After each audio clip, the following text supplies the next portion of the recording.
In this universe, there's a world made from two twin planets that come with dual gravity, allowing them to orbit each other extremely close without issues.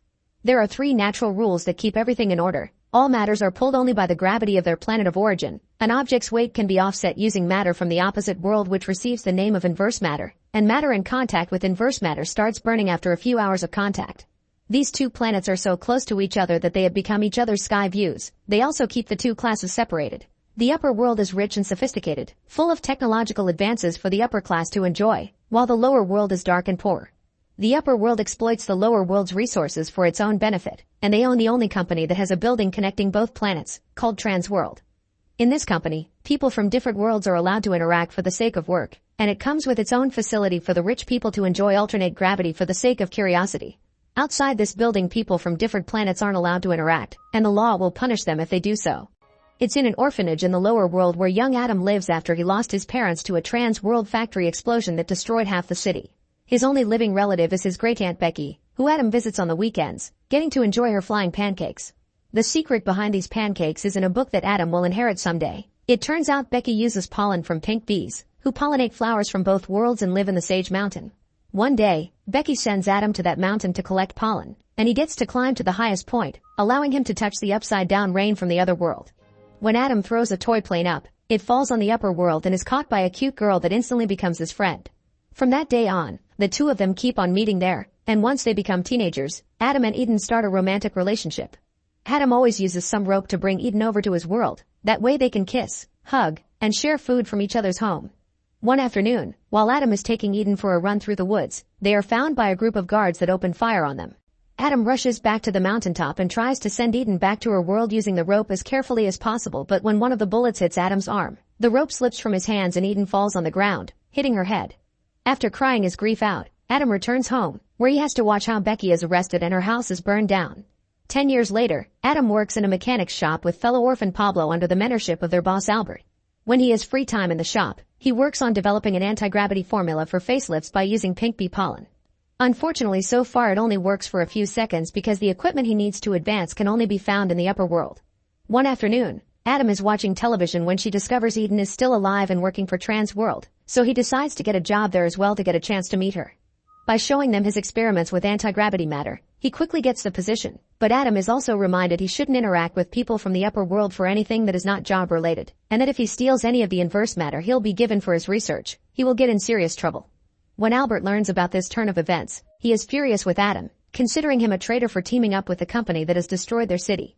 After reminding him that Transworld took his entire family, Adam reminds Albert that he isn't a fan of Transworld either, but it's his only chance to have a decent life. Then the 2 reconcile with a hug. Meanwhile, Eden is going to a support group to help her deal with her amnesia, which she's had since she fell that day on the mountain. On his first day of work, Adam is giving his first batch of inverse matter and access to a refrigerator to keep it safe. He also gets to befriend Bob, an employee from the upper world that invites him to meet him in the smoking room because nobody will see them there. Bob is a collector of stamps and asks Adam to get them some from the lower world. Adam accepts if in return Bob finds a way for him to get in contact with Eden. As days pass, Adam works hard on his anti-gravity formula while discreetly stealing a bit of inverse matter every day, which he hides inside a suitcase in the maintenance room. He also starts growing special flowers under his desk. Bob is incredibly happy when Adam brings him the stamps, and not only he gives him Eden's office number, he also brings Adam some nice clothes he can wear for when he finally gets that date. The experimentation with the cream goes well when Adam tests it with a dog, getting him approval to start testing with humans too. After that successful afternoon, Adam pretends to stay behind in the office to work extra hours, and once everybody is gone, he uses Bob's phone and name to arrange a meeting with Eden, saying it is for work reasons. Later in the evening, Adam gets Pablo and Albert to help him make a special suit to hide the inverse matter in. That way he can see Eden while pretending to be from the upper world. Pablo wonders what exactly Adam's plan is here because even if Eden takes him back, the law will never let them be together, but Adam dismisses his worries. The next day, Adam changes in the maintenance room, and his body changes gravity as soon as he puts on the inverse matter on his clothes. He has to leave in a hurry because a guard hears him around and comes to investigate, but he manages to take the elevator before he gets caught. Sadly, seeing Eden again isn't as exciting as he hoped because there is a huge problem. She doesn't remember him. After hearing from the secretary that Eden has amnesia, Adam sticks to work-related conversation while occasionally dropping hints about their childhood together to see if it triggers something in her, to no avail. Eventually, the inverse matter in Adam's clothes begins burning him, so he rushes out of the room claiming to need to relieve himself. In the bathroom, He wets the inverse matter to cool it down a bit, and before going back, he decides to pee, but since he is from the lower world, his urine floats up and hits the ceiling, activating the alarm. Now Adam has to run back to the lower world to avoid being discovered, leaving Eden waiting for him for nothing. The following day, the company's CEO announces which employees will be fired next, which seems to be a regular occurrence in trans world.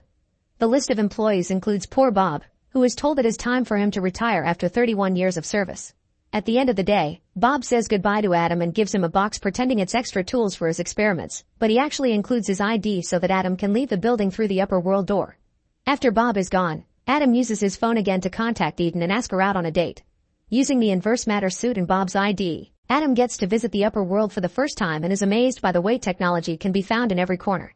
He meets with Eden at a restaurant and can't help asking her how come she doesn't remember him, but Eden gets so upset about her lack of past memories that Adam changes the story to mean randomly seeing each other in the elevator. The two of them have a lovely meal together, and when Adam's shoes start burning, he ends the date, promising Eden to see her again soon before running to the nearest river and jumping into the water. Then he drops all his weights and lets them sink. That way he returns to his own world naturally by letting gravity take him back into the opposite river. That night, Eden dreams of blurry mountaintop meetings and Adam's voice. Sometime later, Adam makes a presentation at the company to show how the cream is finally working on human faces as intended. Eden shows up to ask if he's really Bob, and since their bosses are there, Adam can't lie and tells her his real name. Eden leaves in tears thinking he must have been trying to scam her, so Adam drops the presentation in the middle of it and goes looking for her after changing into the new inverse matter suit he's made. Eden's secretary tells him she's left the building and Adam does the same using Bob's ID again, but this time the system is up to date and recognizes the card as terminated, which means guards start chasing Adam too. Adam runs through the city and realizes he only has one way to lose the guard. He takes off his weights and lets gravity take him up to hide underneath a building balcony. That night, Eden dreams again, and this time she remembers her entire first meeting with Adam when they were kids. In the morning, Adam goes to Bob's house, who doesn't hesitate to hide him for a while and fixes his suit to make it stop overheating anymore. As thanks, Adam shows Bob his anti-gravity formula, explaining he didn't tell Trans World the final ingredient so they can't steal it from him. The people at Trans World are realizing this too, and the CEO orders his guards to find Adam before the cops do.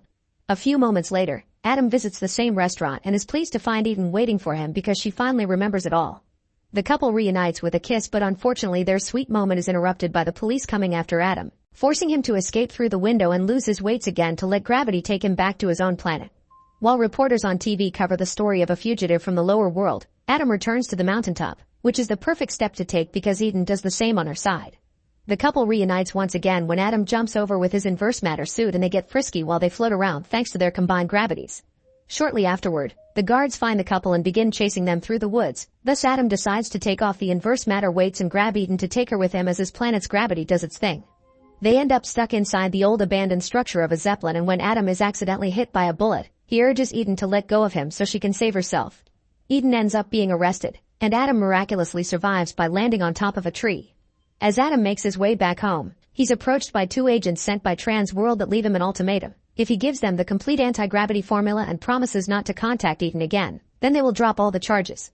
While Adam starts to come to terms with the fact he is lost and he'll be a loser in the lower world forever, Bob continues to experiment with the anti-gravity demo Adam left behind and manages to take it one step further by combining it with water. In the meantime, Eden receives the special flowers Adam had been growing, inspiring her to go to Bob for help. The next day, Adam is working with Albert again when he's suddenly visited by Bob, who has managed to come to the lower planet by using the updated anti-gravity formula on himself, since the body is mostly made out of water. He's also sacrificed his stamps to make some money and bought the patent under Albert's shop's name before Trans World did, so their future is secure. Lastly, Bob tells Adam he has a date waiting for him. After changing into nicer clothes, Adam rushes to reunite with Eden, who is in the lower world thanks to Bob and the updated formula, meaning she now can stay here permanently. She's also brought big news. She's pregnant with twins. The couple is happy to start a family together, and thanks to Albert's business picking up through the formula and the birth of the first kids that can live in both worlds, society slowly begins changing until both worlds become equal in class and technological advances. Make sure to subscribe and turn on notifications so you can watch more videos like this. Thanks for watching.